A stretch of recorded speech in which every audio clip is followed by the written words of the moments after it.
Okay, I wanted to go over a couple important dates because we are not exactly approaching the end of the season, but we're getting close. I just wanted to go over some dates. The trade deadline is next week, the 21st, very big date. Then the season is going until the end of April, I believe, the 29th or 30th, and then the playoffs will start, I'm sure, soon after that. And I'm guessing because we're about a month off, that instead of naming this the Stanley Cup final will be probably in July or something like that.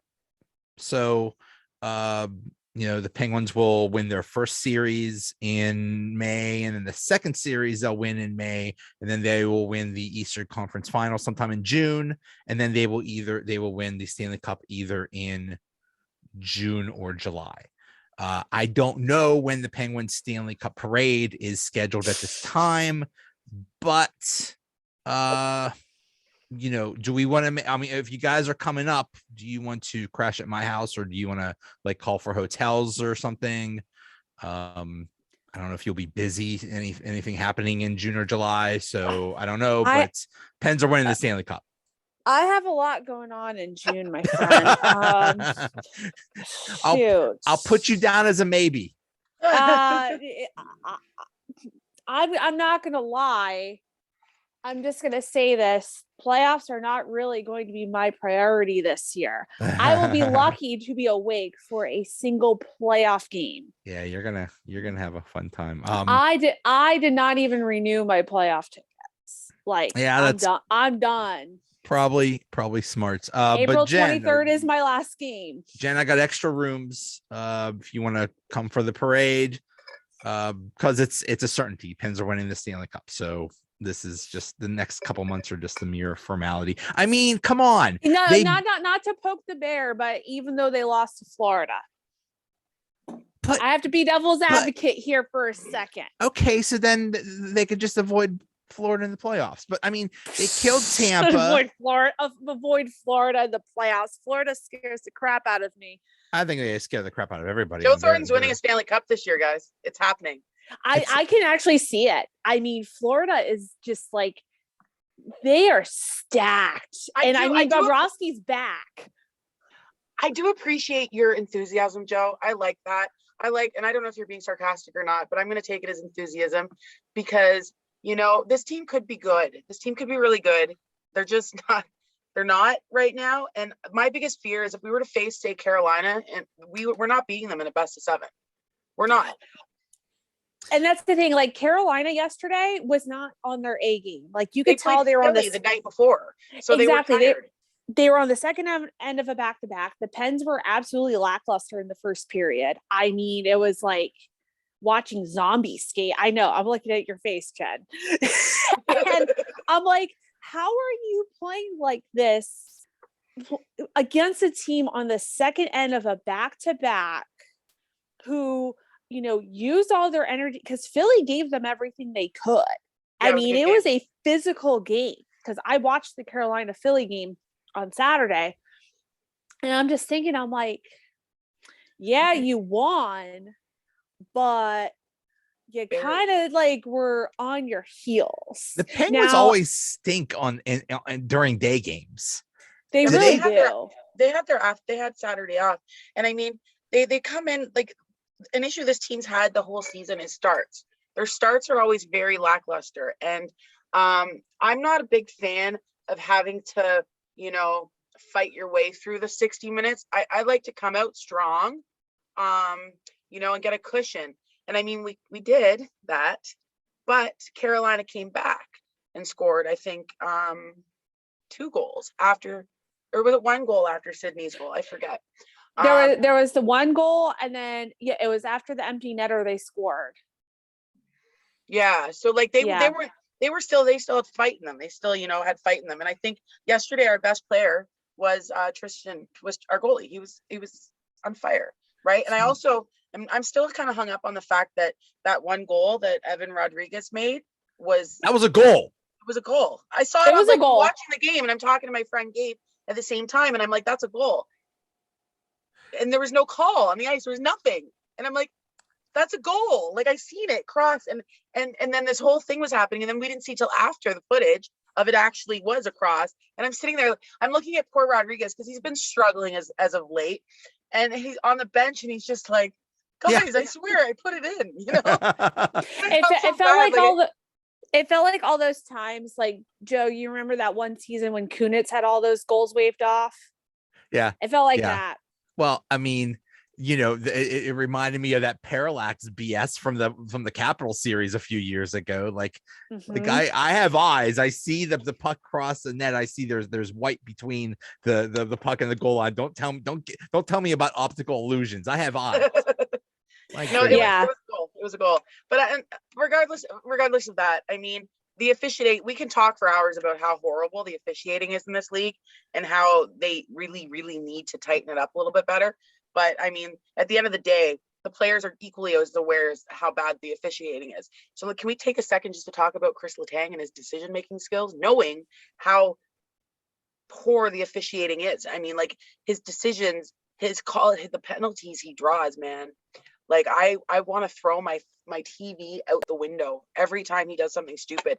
And I think a player that of his age and his caliber should be a lot smarter. I don't know if you guys, but he got punched in the head. Who punched him in the head? What game was that? He was punched in the helmet. He was fine. Blow it off. Save that. Store that for a more important game. Don't. He didn't retaliate. He did though. What game are we talking about? A couple games before when he got hit in the head, we were going into overtime. It was overtime, and he drew a penalty. We lost. I don't remember what game that was. It had to be Florida. I forget. But yeah, it was a sucker punch. I think it was Florida. But at this point, the guy's been playing for 16 years. That's, you just take the good. You take the bad with Letang. That's just how it is. He even said he's like, I'm not going to change. Yeah. Well. No, but the problem is he's always had a target. To Jen's point, he's always had a target on his back, and especially with the inconsistency with officiating. And we all know that officials have biases. Okay, they've interacted with players throughout the years. We know that there are intrinsic biases, even though they'll never admit to it. And Letang does have a reputation that precedes him. So he needs to be careful. But yeah. And if you're the other team, it's like, hey guys, you want a free power play? Let's just piss off Letang because he's going to retaliate, and we know we're going to get a power play. So it's get Malkin, or get Malkin on a bad day. Same thing. Right. Yeah. Same thing. I mean, they've been playing for a decade and a half, and they're still doing the same thing. So it's like, you know what? You just you take the good, you take the bad, you take them both, and there you have Malcolm and Letang and the facts of life. Yep. But I mean, seriously, they are beating these good teams, so that's impressive. But to your point, does that mean diddly do squat in the playoffs? And I mean, this is not a cup contender as it's. Would you say this is a cup contender right now? No. Well, and this takes me back to 10 years ago. They were doing the same thing. Joe, you'll remember this, the 2012 season, when they were playing well, they were beating good teams. Like I remember that season finale, home and home against the Flyers. And I believe they beat them both. I know they beat them at home because I was there, and I believe they beat them on the road as well.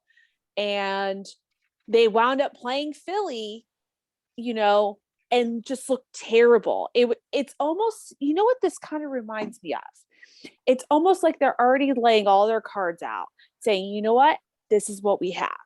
Whereas some other teams like Carolina, I actually don't think Tampa's in the conversation this year, so don't even worry about them right now. But I think like the Carolinas of the world, maybe the Capitals, the Bruins, and the Floridas, they're not laying all their cards out. They're being a little more conservative. Like, I don't know. There's something that tells me with those teams, like, okay, we've been there. Like Florida, I feel like is learning from their mistakes from last season. They're showing this distinguished idea that when you they're playing for longevity, not to burn out. Correct. Kind of like, the what's that? The tortoise and the hare, the slower. That is exact. Oh, I love that analogy. That's one of my favorite analogies where, because like Tampa right now, they're kind of playing like the hungover Penguins team of 2018. Okay. So like I said, I'm not even worried about them.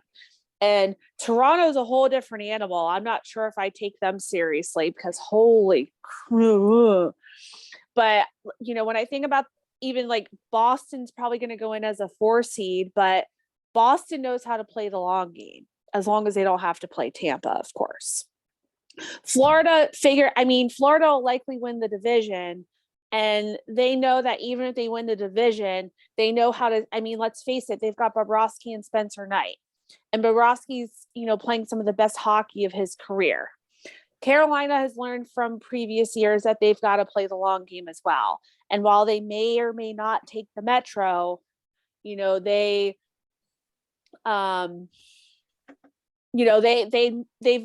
been there before. They've been to the Eastern Conference Final recently, and they want to get back. I don't think the Rangers are a serious contender, but I think they can be in a couple years. They have the best goalie in the league that could steal series, though. Yeah, I haven't ruled them out at all. Yeah. The Rangers, I'm telling you, there's something about them this year, and I know we can beat them, but we do play them 2 more times this month. They're a good young team, and they've got a lot of fire. They're hungry. You can make the case for almost every single team in the Eastern Conference going to the Cup, but yes. The Penguins. Okay, but what do they need? What do they need to be a Cup contender? What they need is to, I think, actually maybe don't be hesitant on the ice. Like, be confident, but they lack connection. They're so disconnected on the ice and sloppy, and then they get comfortable and they start with this fancy crap, and that doesn't always pay off. We are like literally one of the worst teams in the league for turnovers.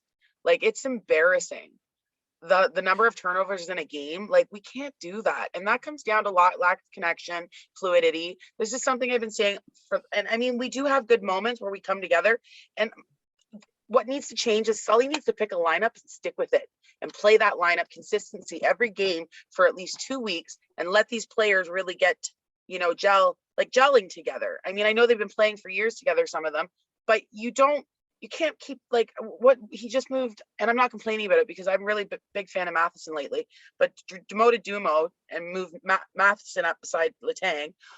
He's been shuttering around the forward lines, and I think our best line, of course, is our first line, but our most consistent and hardworking line is the fourth line. I really like that line. I'm with Boyle and Aston Reese. I'm like blacking out here. Bluger, Aston Reese, and Boyle. I like that line. Yeah, they've been a firepower. Well, and here's the other thing, and Jen, I know you and I have both mentioned this before, and we mentioned this, especially with the departure of Tanev, right? They don't have a glue guy.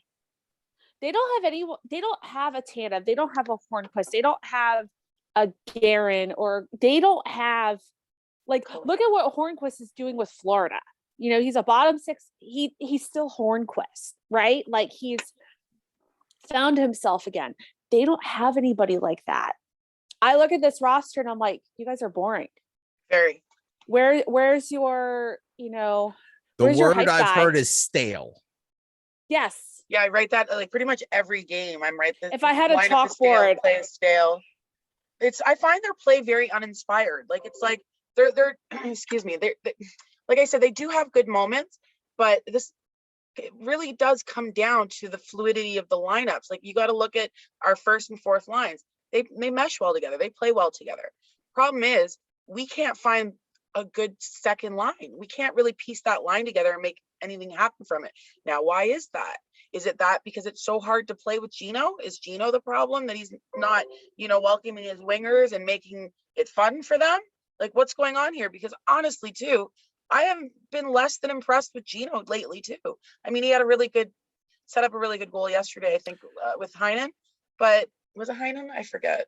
I've barely noticed him. Well, too bad. He's like obsolete. And I am score. I'm coming. I'm hungry. Like, really? Because you talk and then you walk a different direction from where you know what I mean? And Gino's a good player when he wants to be. It's like, do you even want to play anymore, bro? I don't think it's that. I think he just needs the right kind of wingers. And right now it's Danton and Rodriguez. But he's gone through them all. That ain't it. Yeah. I mean, is it his fault or is it their fault? It's everyone's. You got to make an effort. Okay. You can't just expect magic. Like, you have to make. Gino's a good enough hockey player that he should be able to make his wingers look good. You know, and if anything, he should be learning from Sydney, who's been playing with for 17 seasons, how that's done. I think Gino is a little egotistical in the sense, and he's hard to play with. And I think that if he kind of like let that go and gave a bit more of an effort trying to make his wingers look better, and it would in turn make him look better. And then too, just effort, Gino, just a little effort. Put a little life in your game. It feels like watching him is kind of like watching, paint dry, for lack of a better analogy. It's just really boring. And he's so much better than that. Like, when Gino's on a tear, like, he's exciting to watch. Like, you're just right into it. Beast mode Gino is he went into beast mode against Tampa and it was beautiful. Yeah. But why can't we have that Gino every game? Like, what you're paid very, very handsomely to play this game, which is fun. It's fun to play hockey. I mean, Freddie has played. And the thing that's frustrating is, I can tell when I'm watching home games that the fans feel it too. Like, I'm sorry, Yinzers, but you guys aren't into the games when you go. No, we're not. You do the let's go. We're not. We are not. We are not into the game. We're not. It's a very quiet crowd. You haven't been in. Penn fans haven't been into it in years. We need Jen. It's not a quiet crowd. I mean, like, the last game I went to in Pittsburgh was right before the pandemic. And I remember it was against Montreal. And they won 4-1. The Pens did. And, like, nobody really cheered for the goals. Like, no, like, it was just cheer for the goals, but it's like, I mean, they're just, it's a spoiled fan base. We've been, we've had success for 20 years now. But I think the point I'm trying to make is the fans the team feeds off that. Like, like when I went to Nashville for the outdoor game, holy crap, those crowds were so into it. I mean, it was bonkers. Like, I went to the outdoor game in Michigan years ago, Leafs Wings. And I mean, the crowd was into it, but it was more like we were all way too cold because it was 14 degrees out. This was 70,000 people who were, 69,999 drunk people and one pregnant lady at a football stadium in Nashville. Everyone's drunk off their minds, hooting and hollering. And it was just like, it was crazy. And this is the South. Two fan bases you don't expect to do anything. Yeah. That is one thing I do make fun of Panthers fans for. You ever go to a game in Sunrise, their fans are not into it. Like, they forget that they have They're not there. Team. They don't show up. Like, I went to a game and they had somebody scored a hat trick and nobody threw their hats, and I called them out on it. I was like, why do you have your hat still on?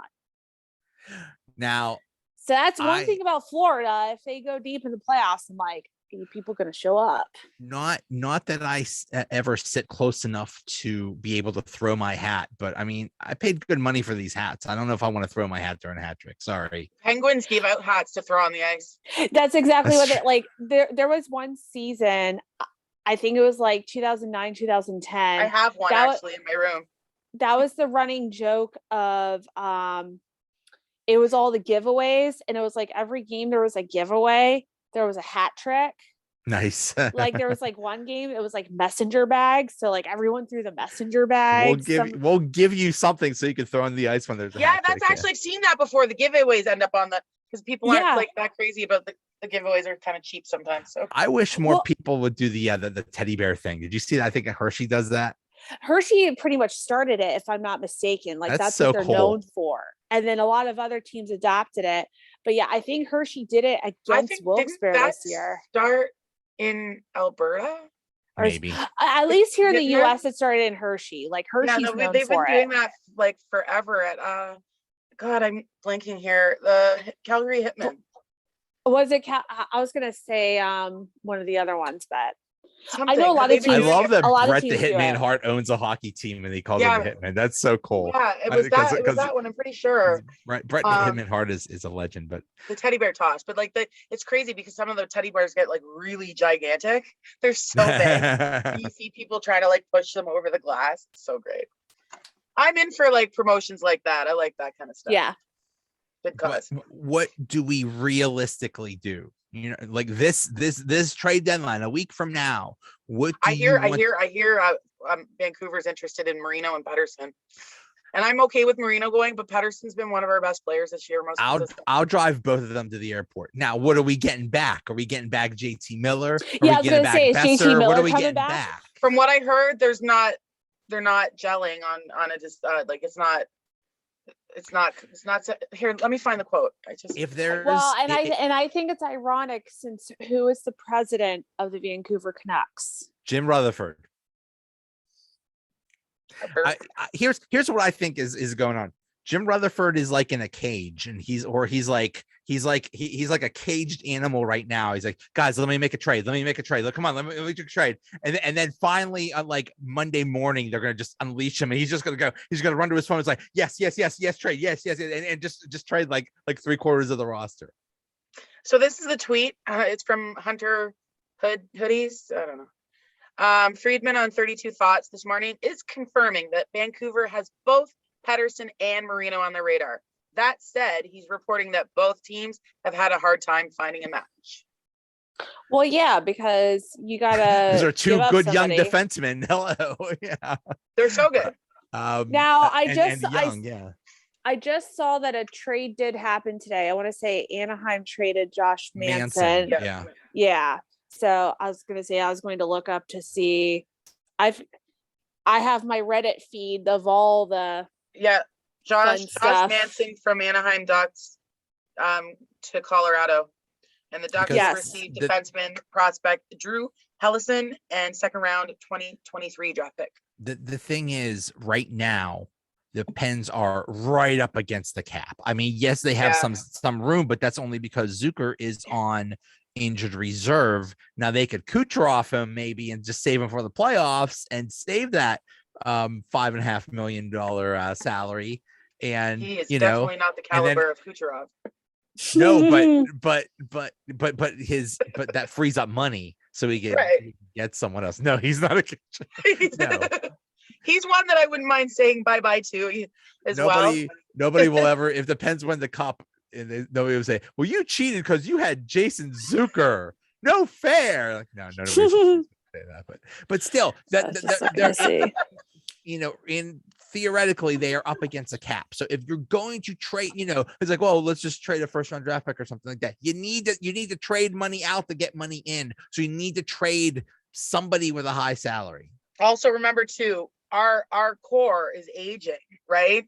So are we trying to win now or next year? Are we got to consider the longevity of this team too?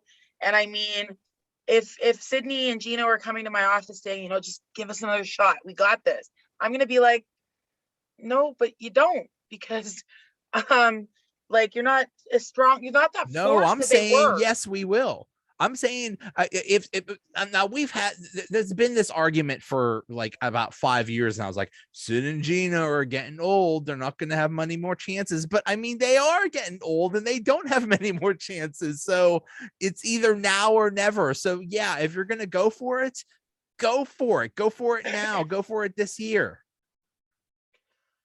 Well, and I can see that only because, like we said earlier, this is arguably the most wide open Eastern Conference in terms of anyone can truly win it. Yeah.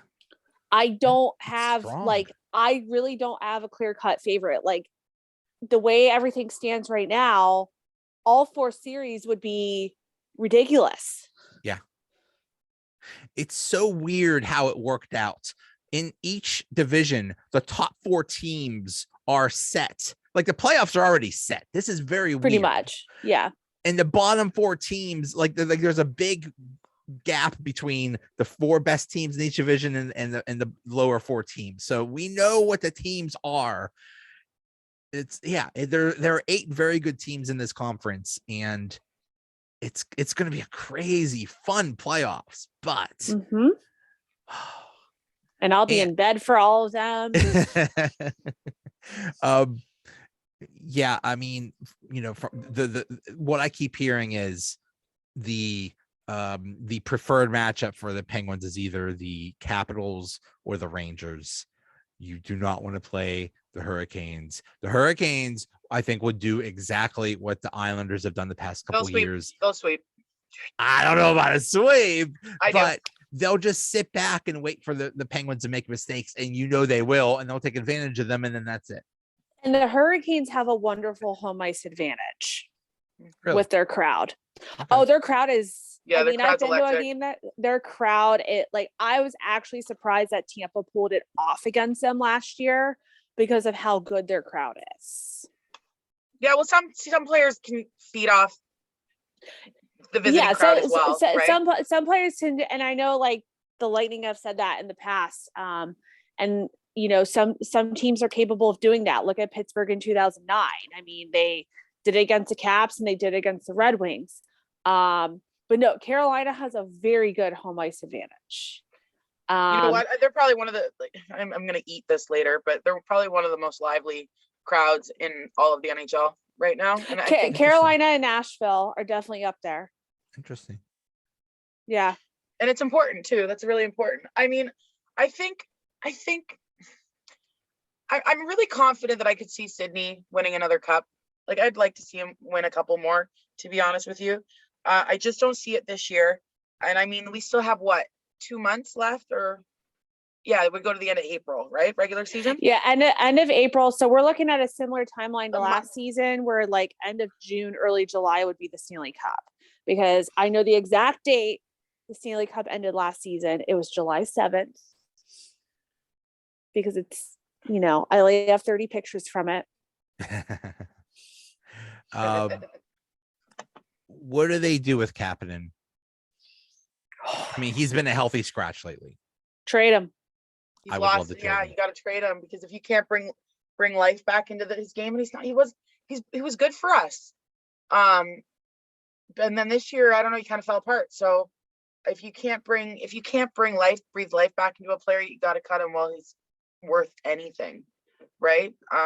Like, he was a healthy scratch 2 games before, and then he was brought back because what's his face? McGinn got hurt, and he's now out for a few weeks, or he's week to week anyway, so at least a week or 2. So it's tough. I mean, it's tough. Like, and then you're gonna bring in a new player, and who are you gonna play with Gino? Like, what are we doing there? That's the issue. That's the thing. I mean, Kapanen was good with Gino last year, and then he just. And I mean, the third line's not so bad. Carter's been one of our most consistent players since he's been with us, right? I have no complaints. I can't believe I'm saying this. I have no complaints with Jeff Carter at all. And I mean, like, he could still have it more solid. Who do we have out right now with injuries? McGinn, Zucker. And well, Blueger just came back. I think that's it. Bluger's back. Because Blueger just came back. Yeah, we need to round out those 2 and 3 lines, and literally just, like, honestly, just do some basic team building exercises to find some chemistry on the ice. Because what I see on the first line and the fourth line, I don't see in the second and third lines, because they're not gelling. They're not, matching, or whatever the word is. There's no fluidity within those lines. And I think if we want to be even remotely considered passing the first round, we need to lock down a lineup and play that lineup for the next 6 weeks. If they could find one winger to play with Gino, everything else will fall into place. I don't even know who free agents are. I didn't pay attention to anything this year. I'm talking about, it has to be through trade. Yeah, Like, trade block. trade Kapanen for something. I don't know who. I don't know. Or maybe there's a blockbuster with Vancouver, which would be amazing. Yeah, Like, I don't know who's stealing, to be honest. Because like the West is a completely different animal, because I mean the West has shifted a lot. I got to look at their standings here. But I feel like the West is a little bit closer. So you might have got you might have some expendability. Let's put it this way: Buffalo and Detroit, I don't see selling anybody because they're trying to build their cores, right? And they're finally starting to get some traction. So they're not going to be trade partners. Let me see here. Montreal's going to be a seller. The West is a lot tighter. I mean, it is. I mean, Vancouver is close to a playoff spot. So yeah, Vancouver's only 3 points out right now.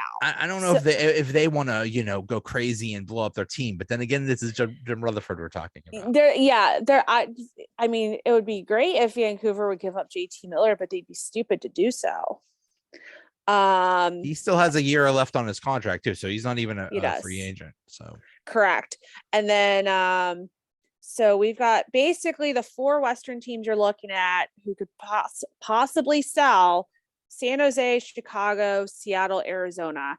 Can we talk for a minute about Arizona and how good they've been playing lately? How they scored they're the first team in NHL history to score 8 goals in 2 consecutive games or the first team since like the 1930s or something crazy. Hey, and the Penguins will be playing them this Saturday. And then they just where are they playing? Are they playing in a Chuck E. Cheese or I think it's a mall somewhere, actually. A mall. They're playing in a mall. But just imagine the energy in that place with the fans, like how electric it would be. Like a lot of people are hating on this arena, but I mean, whatever works, right? And I think a small intimate. Yeah. I have been to some OHL games that were sold out with 7,000, 8,000 people in it, and let me tell you, it was more fun than any NHL game I've ever been to, because it's smaller, more intimate. I say whatever gets the fan base more energized there, because what I've been reading, the issue there is the same as the issue in Ottawa. Is the arena is not located anywhere near where the majority of the fans are. It's logistically impossible for people to get to games. Oddly enough, actually the Panthers are kind of like that. Oh yeah. I mean, the Panthers are kind of like that too. The Panthers are like way out, but move the Coyotes to Hamilton. Yes. Hamilton should have a team. Or what's that other place? Jeez, I'm off my game today, guys. I'm so sorry. It's Quebec. There we go. Oh, Quebec. Yeah. Give Quebec. Give the Avalanche back to Quebec. Yeah. Oh, how weird would that be of like a twisted circus? How the Jets moved to Arizona, and Quebec. Yeah. How like the Jets moved to Atlanta, and no, wait. I don't know.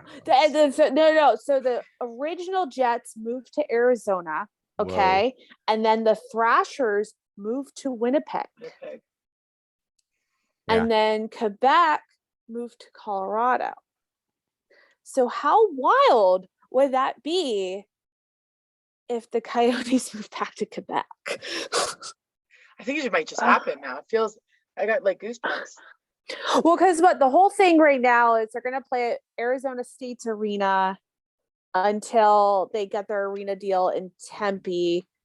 I believe it's Tempe, because from my understanding, just like going on my Reddit forums and such, that is where the majority of the population lives, is like that part of Phoenix, and not Glendale, where the Coyotes are located right now. It's kind of like how the Tampa Bay Rays are. Most of the people live in Tampa, not St. Pete. Okay. That's kind of our problem. So I don't know. Like, I want the Coyotes to succeed in Arizona, but it's like, How much more do you have left? Tough. How Yeah. much more do you have Yeah. left? So let's predict the next 9 games because that'll take us to I the got end of to the pull up the month. schedule. We play Nashville, Nashville at St. St. Louis Louis and at Arizona. Arizona. away. Then we're home Uh-huh. for the Jackets. Then we're away for Buffalo, the Rangers. Then we're home for Detroit and the Rangers. And then we're away for Minnesota. Okay. got I'm a visual person, so I gotta see this. So Nashville. I'm gonna be optimistic and say 6-3. Okay. But Jen's the one that's really good at this. I can't believe I was crushed last month. I feel like there are a couple toss-up games here because like I'm looking at the Jackets and the Sabres, for example, and they've been playing much better hockey lately. And there are a couple early games thrown in there. I'm riding with Jen on the 5-4 because I've got the first 5 games right this month on the outcomes. So I have all my outcomes listed. Nashville and St. Louis are both tough, and I see them splitting it, like Yeah, winning one and winning the other. They'll beat Arizona. I think they're going to split the Jackets Sabres. Yeah. The Rangers game for me is the toss-up. I have them winning one and losing one against the Rangers. Well, and I think, and we all know how the Penguins do at the Garden. It's usually not so hot. And then Minnesota is another tough one because that's on the road. And Minnesota, I think, is an underappreciated place to play. Oh, that's really? another crowd. That's another crowd. They're pretty good. So what do you think? So I'm going 5-4, but I'm gonna say I actually would be surprised if there's almost like a skid involved, just because they're facing a lot of teams who are hungry. They're facing, you've got the Rangers twice who are looking to, better their playoff position. You've got Nashville and St. Louis who are looking to level up. You've got Minnesota who's looking to, I can't remember if they're in it or if they're just on the out right now, but they're looking to try to get back on track because they hit a skid for a bit. You've got, Columbus and Buffalo who all of a sudden have life in them, even though they know that they have no chance this season. And then even Detroit, Detroit's got all these young kids. Minnesota's in right now as it stands. Yeah. For the 3rd spot in the Central. Because they had dropped for a bit. Nashville's 4th. Really, what I want to know. In the first wild card spot. I just want to know what kind of team they're going to be a week from now.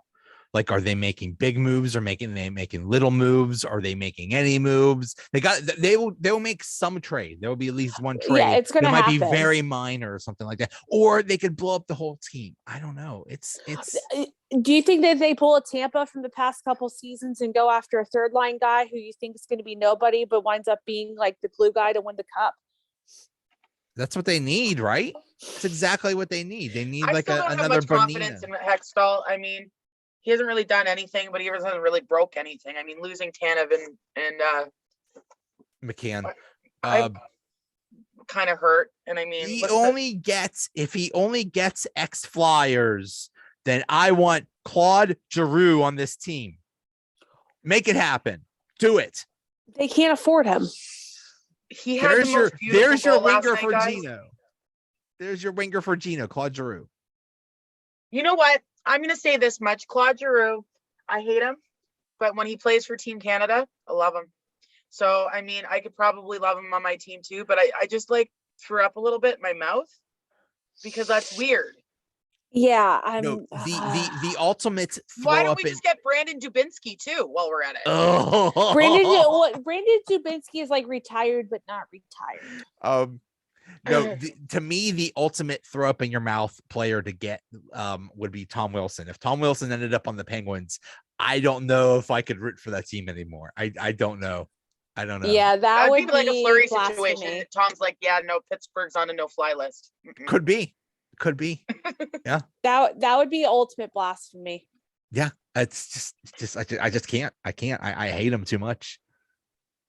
Yeah, I can't even. I'm trying to imagine it, and I'm like, that just. Yeah. But, here's could one break thing the I am. team. Here's one thing I am going to predict about the trade deadline. That just like every other year, Pittsburgh and Washington will try to beat each other in the trade market. Yes. If one team makes a move for a third line player, Washington's going to do the same thing, or the other way around. They're going to try to mimic each other. And I'm going to sit back and laugh. Anything you can do, I can do better. That's my favorite It song. happens every single year with those two. It does. Doesn't matter who Really. the GM, doesn't matter. Happens every single year. And it's gonna be fun. When I play fantasy baseball, I would do stuff like that. That it's like, oh, you just trying to one up your instead of make your team better, you're just trying to one up the other people's. Oh, kind of like what's happening in the NFL right now. Yep. Oh yeah. Oh gosh, yeah. How about Mitch Trubisky had a choice of going to the Giants or the Steelers, and he's like, gee, who do I want to compete against? Daniel Jones or Mason Rudolph? I think I'll choose Pittsburgh. I am so glad he's not coming to the Giants. Not that I want Daniel Jones as my quarterback. I'm not saying I want Daniel. At least you got a new coach. Anyway, Yeah. so Jen, what was your prediction for the record? Next 9 games. 5-4. 5-4. So you're 5 Ashley, wins. you're 4 also losses. 5-4, and I'm 6-3 because I'm already planning my where I'm going to sit in the Stanley Cup parade. So, all right. Well, we will see. Go. Let's go. Week from now, it's going to be. I love the trade deadline so much. I love the NHL. And now that ESPN is covering the NHL again, we get TSN Sport free agent frenzy again. The one time now that Bob McKenzie's retired, he'll come out of his retirement, put his margaritas down just for free agent, or I'm sorry, not free agent frenzy because that's July, just for trade center. Deadline. Yep, just for Trade Center. We're gonna have to do another show after it just to talk about it all. I'm fine with that. I know we're gonna have a lot to say. I have a feeling. I just have a feeling something's going to happen. A week from now, exactly Monday night, March 21st. 21st. We are going to be very emotional. We're going to. I have a feeling. Speak for yourself. My emotions don't stem from hockey right now. Yeah. Okay. You got other stuff going on, but still, my emotions will come from hockey, and you're scaring me. I don't know. I think we're gonna have. You know what? I do think it's gonna happen this year because I still don't believe that there's a true clear cut. Is he back from paternity leave? I don't know. He just did something fancy. Oh, he has to be back because he's got to keep up his streak. No, I think we're going to see a trade that no one saw coming this year. And I'm not saying it's going to involve the Penguins. I'm just saying there's going to be someone traded who I feel like Connor McDavid to the Leafs. Sorry. The Leafs can't afford him. I know, but so many people are saying the Leafs already have a top tier player who's not a great leader as it is. They don't need a second one to boot. Tavares already has enough babysitting. We really need. Do they really problems. need someone else that doesn't get out of the first round? I mean, yeah, like Tavares already has enough players to babysit. He really doesn't need one more. And I can't believe I'm sitting here defending John Tavares, but here I am. Yeah, I have a feeling. Guys, come on. I have a feeling something big is gonna happen. Either with the Penguins or someone else. It's Jim Rutherford. I'm telling you, they got him locked up in a cage right now, and they're just gonna unlock the door, and he's just gonna go. He's gonna make like 20 trades. And here's somebody. Even though I don't think Detroit would make a move, you got to remember Steve Yzerman's the GM, and Steve Yzerman likes to make noise. Yeah, Steve Yzerman likes to screw around, likes to make people talk. So he's going to give up somebody. He's going to give one of his pride and joys to somebody. I just don't Yeah, know. Steve Yzerman's someone to watch, definitely. Yeah, you got to watch Stevie Y. He's probably Because one of the best in the game.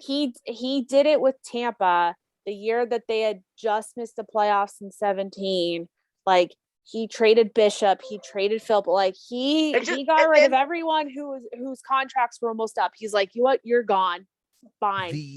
But just think about it. Detroit is his team. That's his team. That's, you know, where he had a successful player. So how much? What? No, but what I'm saying is Yzerman's been in this selling mode before, and he has no problem just letting guys go. He's like, you know what? Your contract's up. Bye. Well, have fun. I'll take they're your not picks. He did they're it not going to year. make the playoffs this year, so why not just make trades and get rid of anybody that's not going to be part of the future? Because last year he did the 3-way trade that sent David Savard to Tampa. I could see him doing it again. I could see him, you know, he's going to have some fun. He's not going to be left out of this. So we need to watch out for him. I want Shea Weber. How about a mega deal with the Canadians? I want Shea Weber. I want who are the Pens giving up because you can't afford him right now?